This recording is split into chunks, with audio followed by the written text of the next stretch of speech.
कोसी नदी में उफान से बिहार के सिमरी बख्तियारपुर विधानसभा क्षेत्र में हर तरफ बाढ़ की भयावह स्थिति बनी हुई है।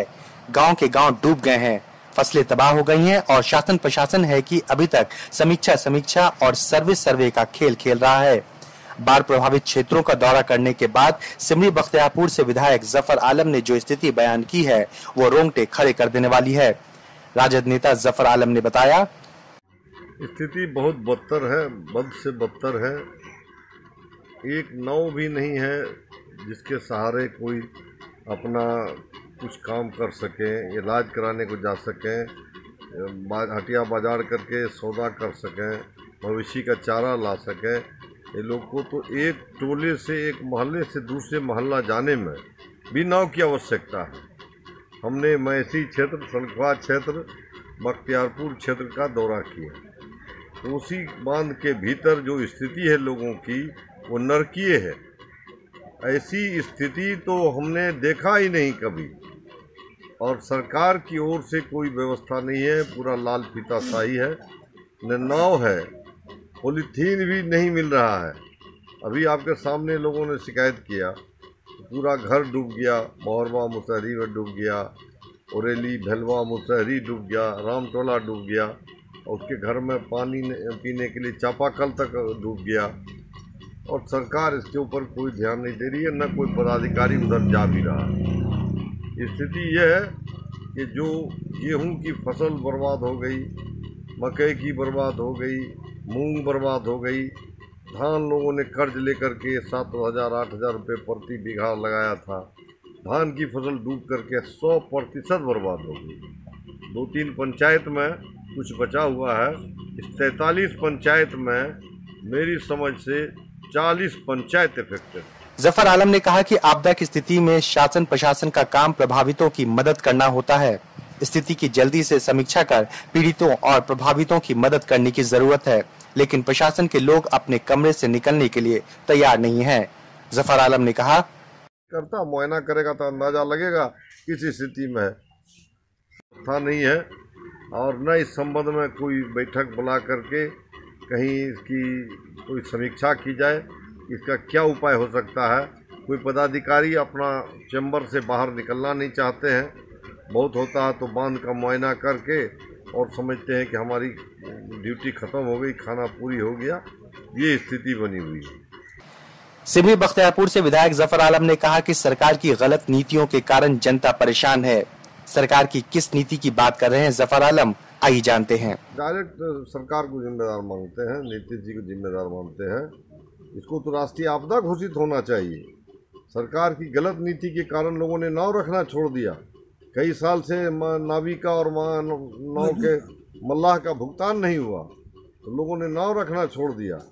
और इसी तरह से बाढ़ आ गई तो सब लोग बेघर हो गए, परेशान हैं।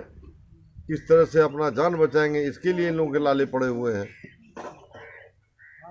सरकार ने कोरोना से लड़ाई के नाम पर फंड जमा किया। एमएलए और एमएलसी ने भी उसमें योगदान दिया, लेकिन जमीनी स्तर पर कुछ नजर नहीं आ रहा है। एमएलए फंड से ले लिया गया, 1 महीना का तनख्वाह मांग लिया गया, 15% तनख्वाह में कटौती की गई, और हम सरजमीन पर कुछ नहीं। जफर आलम ने कहा कि सरकार ने पहले प्रदेश में रहने वाले बिहारी भाई बहनों को वापस अपने घर नहीं आने दिया, लेकिन जब लोग अपना पैसा खर्च करके किसी तरह आ गए तो सरकार ने उन्हें रोजगार देने का झांसा शुरू कर दिया। अभी हालत यह है कि हर तरफ लोग बेरोजगारी से परेशान हैं। से लोग 4 महीना से कोरोना से प्रभावित हुए हैं, बहुत से लोग बीमार भी हुए, बहुत से लोग 2 महीना वहाँ पटना, दिल्ली या दूसरी जगह अपना क्या नाम है नौकरी के लिए जो गए थे, रोजी के लिए गए थे। सारे लोग वहाँ परेशान होकर के भूख प्यास से मर करके, कुछ पैदल आए, कुछ ठेला से आए, कुछ ट्रेन से आए, उनको अपना भाड़ा देना पड़ा।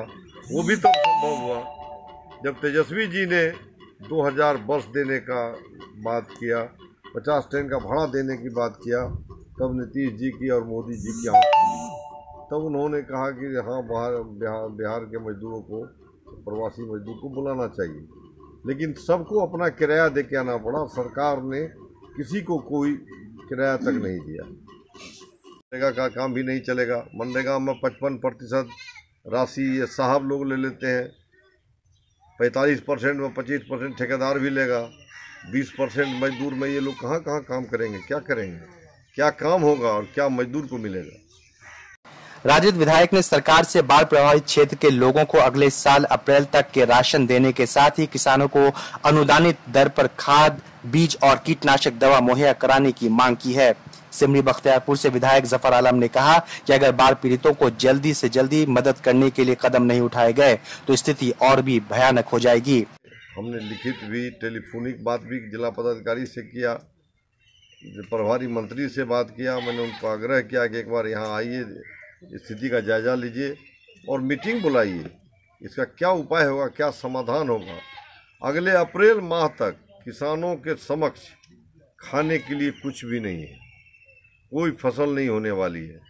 धान होता नवंबर दिसंबर में, धान बर्बाद हो गया। अब ये अक्टूबर नवंबर में लगाएंगे गेहूं मकई, ये अप्रैल में ही तैयार होगा। उसके लिए इसके पास कहाँ है पूंजी, कहाँ है पैसा, कैसे मौक करेगा गेहूं और मकई। हमने सरकार से मांग किया है कि इस क्षेत्र के किसानों का कर्ज माफ़ किया जाए, मालगुजारी माफ़ किया जाए और अगली फसल होने तक यानी अप्रैल तक इन लोगों को राशन मुहैया किया जाए, खाने की पूर्ण व्यवस्था कराई जाए, खाद, बीज और कीटनाशक दवा अनुदानित दर पर दिया जाए ताकि किसान खेती कर सके।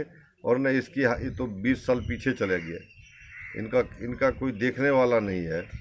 85% देशवासी किसान हैं और खेती पर आधारित हैं, खेती पर ही अपना जीवन यापन करते हैं। इनके समक्ष आप बताइए खुद कि क्या है उसका उपाय। मुजम्मिल हुसैन के साथ ब्यूरो रिपोर्ट, न्यूज़ इन खबर।